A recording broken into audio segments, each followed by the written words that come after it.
Can home staging really increase your home value by up to 20%, as claimed by National Association for Realtors? Hi, I'm Anastasia Riley. I'm a real estate agent. I have sold over 1,000 homes and toured probably 10 times as many homes throughout my career. Today, I'm here to share everything I know about home staging and whether or not it can impact your home sale. While doing research for this video, I came across claims that home staging can sell your home 30 times as fast and for up to 20% more. Gosh, I really wish I could simply roll in with a truckload of beautiful furniture and shiny accessories and get your home sold overnight and for 20% more than the area comps. What a fantasy! I wish it was that easy. Is staging a good idea when preparing your home for sale? Absolutely. I think there is a lot of confusion when it comes to what staging truly is and what it can do for you as a seller. Today, I'm here to clear things up by sharing real-life examples and my best staging tips that I picked up from working alongside the best interior designers and stagers.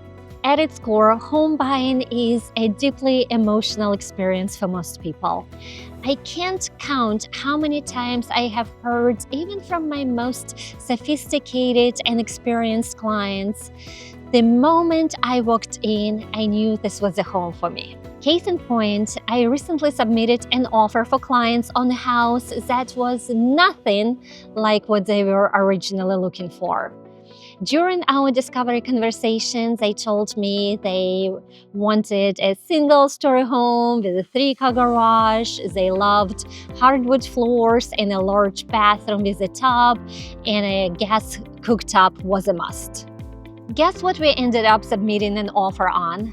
A 2-story home with a 2-car garage, tile flooring throughout, an induction cooktop, and you guessed it, no bathtub. Literally nothing they thought they wanted or needed was in that house. So why did we go for it? Not because there was nothing else out there or because we got some crazy good deal. We submitted an offer because clients fell in love with that home.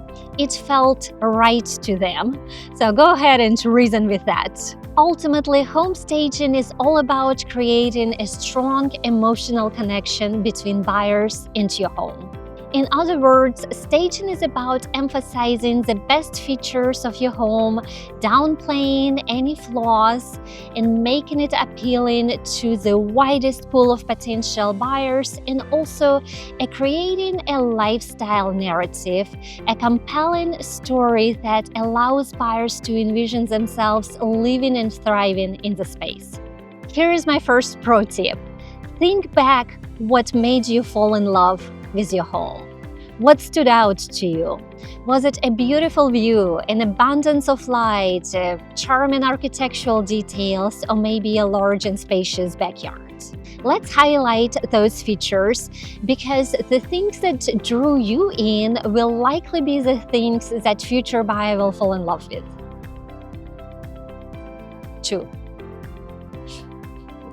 I recently worked with a seller who had a modest home that backed to a beautiful line of trees.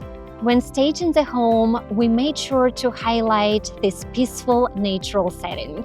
We moved the living room sofa away from the back wall of windows and opened the blinds all the way up so that the first thing the buyer saw when entering was that beautiful, beautiful views of the tree line.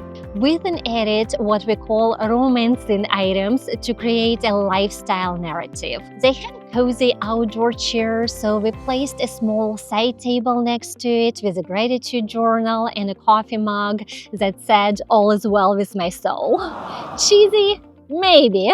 We wanted for buyers to picture themselves, coffee and tea in hand, soaking in these peaceful, beautiful views and reflecting with gratitude on their day.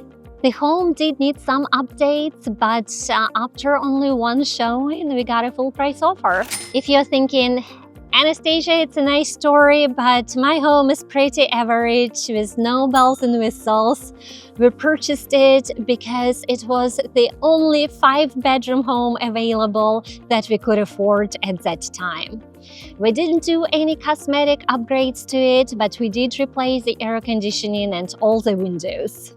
Don't worry, we can definitely work with it. Affordability and the peace of mind when it comes to the overall condition of the house are fantastic selling features. We can easily craft a compelling narrative around those strengths. First impressions matter, and they go both ways. We all have heard the saying that you only have one chance to make a first impression. When it comes to selling a home, it takes only 15 seconds for buyers to decide if they're serious about making an offer or not. Think back to those clients who walked in and instantly knew it was the right house for them, even though it had absolutely no features that they were looking for. Well, for every one of those stories, I have 10 more about clients who walked in, said nope, and turned around. As sellers, our first line of defense is to eliminate anything that can potentially turn buyers off. Smell, for example, is one of the most common deal breakers. Cigarette smoke or strong pet odor can instantly turn buyers off. People often don't realize that their home has a particular scent, especially if they got used to it. I once worked with a client who fostered dogs. The house was beautiful, but the pet odor was overwhelming. It made my eyes water the moment I walked through the doors, and I'm not even a sensitive person when it comes to smells. Since they lived in the house for so long, they did not notice it, but it's something that needed to be addressed. I'm the kind of person who tells you like it is, and unfortunately, my comment about the pet odor did not sit well with them. They ended up listing their home with another agent, but were not able to get it sold. When they came back to me, we had to replace the entire flooring, and after that, no issues. We were able to get the home sold quickly and for more than enough to pay the expense of doing those repairs. Another big turnoff for buyers is anything that makes them question the structural integrity of the house. In Texas, foundation issues are a huge red flag. So if your home shows any signs of just even normal settling, I highly recommend fixing all the cracks throughout the house. The same goes for water stains. If you had a roof leak or a plumbing leak in the past and the water stain is just purely cosmetic, it still needs to be fixed. Buyers are terrified of buying a money pit, and they will always discount your home much more than the cost of actual repairs. So fixing those things up front is a great investment. There are other repairs and improvements we can make to increase the selling price of your home, but it's a rather complex subject, a truly fine line to walk, because we don't want to spend $15,000 just to get the same $15,000 back when the home sells. I'm going to do a separate video on this topic, so make sure you subscribe so you don't miss it. Now, I know you might be thinking, I hear you, but I don't have the money to make all of these repairs. That's where one of my services comes in. We can handle all the necessary repairs on your behalf with no upfront cost or any additional fees to you. In that case, we will be able to sell the home at its maximum value, and we will simply get reimbursed for the repairs done at closing. Let's talk about decluttering and depersonalizing. We all have heard that advice, but what does it actually mean?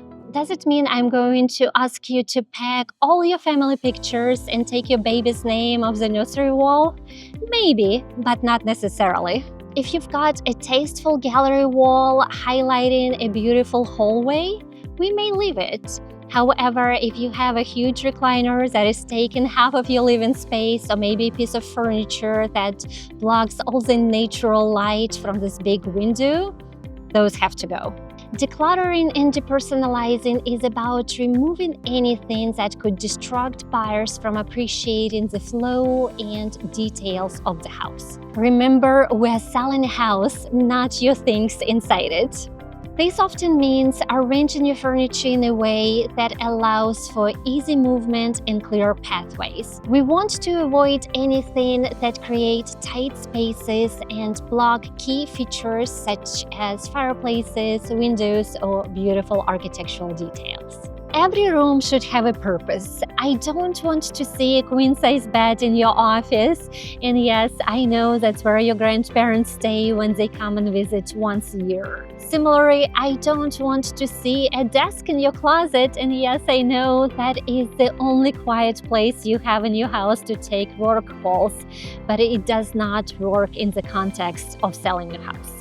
Also know your target audience. We don't want to alienate potential buyers from making strong political or religious or sports statements in your decor. We want to create a neutral background that appeals to the widest pool of potential buyers. Now that we have cleared out all the clutter, let's talk about what we can add to enhance the space. Sometimes when you walk in a house, it just feels right.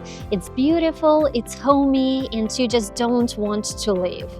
And it has nothing to do with the price or size of your home. I've seen pricey homes that didn't have that feeling and modest homes that felt perfectly put together. The importance of good lighting cannot be overstated. It sets ambience, adds warmth, and highlights your home's best-selling features. Start with the basics. Check all your hardwired lighting first. Ceiling lamps, chandeliers, pendants, sconces, and can lights to make sure that all the light bulbs are working and are consistent in brightness. I recommend using soft white bulbs throughout your home instead of harsh fluorescent ones.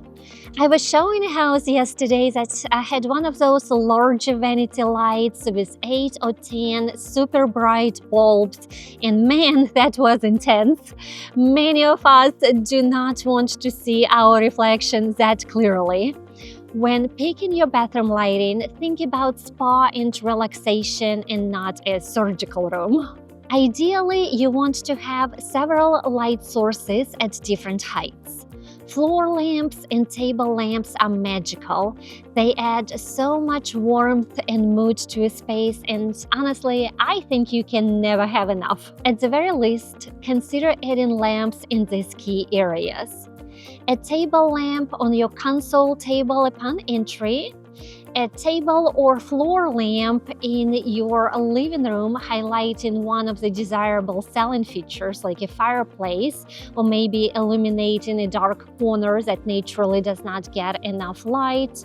And of course, don't forget about 2 table lamps on your nightstands in the bedroom to create a very relaxing feel. Candles are another great way to create a warm and inviting glow.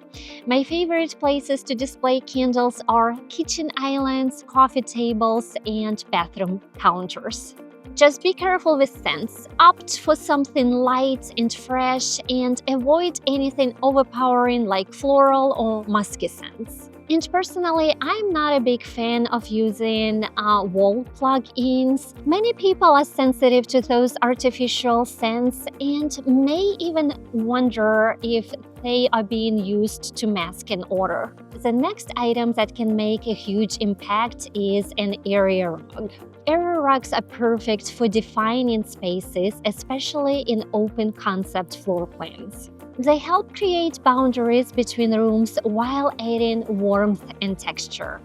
I think an area rug in the living room is a must. One common mistake I see is choosing the wrong rug size. The rug should be large enough to fit all your furniture on it, or at least every piece of furniture should touch the rug.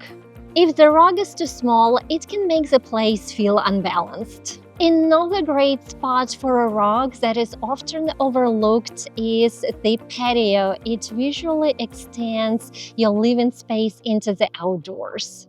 Another tried and true tool used by home stagers and interior designers is the strategic placement of mirrors. Mirrors can capture and reflect light, making the space appear brighter and more spacious. By positioning a mirror across from or next to a window, you can effortlessly illuminate your whole space. And mirrors don't just reflect natural light. Feel free to use them to bounce artificial light around the room as well. If your home has limited windows, placing a mirror next to a floor or table lamp can make a significant difference in how much light is created. Try to incorporate as many neutral shades as possible. Soft whites, light grays, beige, deep browns, all are timeless colors, and they allow buyers to easily envision their style in your space.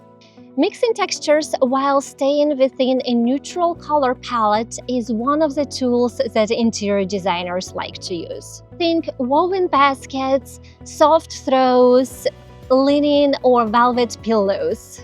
If you have something cold and shiny like marble or glass, think about pairing it with something warm and textured like natural wood or pottery. Those small details are what elevates the room and gives it a more luxurious feel. When it comes to accessories, greenery is a must. It brings life to any space and looks great on pictures. Fresh plants and flowers are ideal if you could manage it. I think an elegant orchid on your kitchen island is a classy touch, and the best part is you can find them all year round. Hydrangeas always look beautiful and they're very easy to style. I also love adding random stems of greenery like eucalyptus or even a rosemary to bring freshness to any room. If you prefer less upkeep, there are some incredibly realistic artificial plants that can create the same look but with much less effort. While patterns are trendy right now, I believe nothing beats the freshness and crispness of all white bedding, maybe with a textured blanket at the foot of your bed. In the bathroom, aim for a spa-like atmosphere. Think soft lights, dimmers are wonderful, plush white towels, and maybe a small flower arrangement or a candle to complete the vibe. And lastly, the kitchen, one of the most important areas when it comes to selling a house. Start by shining and buffing your appliances and remove everything from the countertop to showcase all the available space. I usually recommend leaving just 3 items, maybe a nice utensil holder with a few select utensils. Wooded utensils tend to look better on pictures than stainless steel or nylon. A bowl of fresh fruits or vegetables. Think about good colors and textures like maybe green apples or lemons or artichokes, and something that you use on a daily basis like a coffee maker. I hope this was helpful. If you are considering selling your home in the Dallas-Fort Worth area, I would be honored to help. Staging may seem like a lot of work, but it's easier than you think. And with my help and guidance, it will be a breeze. Call me at 972-984-0511. Thank you so much for watching, and I'm looking forward to connecting with you soon. Hi, it's Anastasia Riley. I hope you enjoyed our video. If you are interested in seeing more videos, please click right here. If you have any questions, please call 972-984-0511.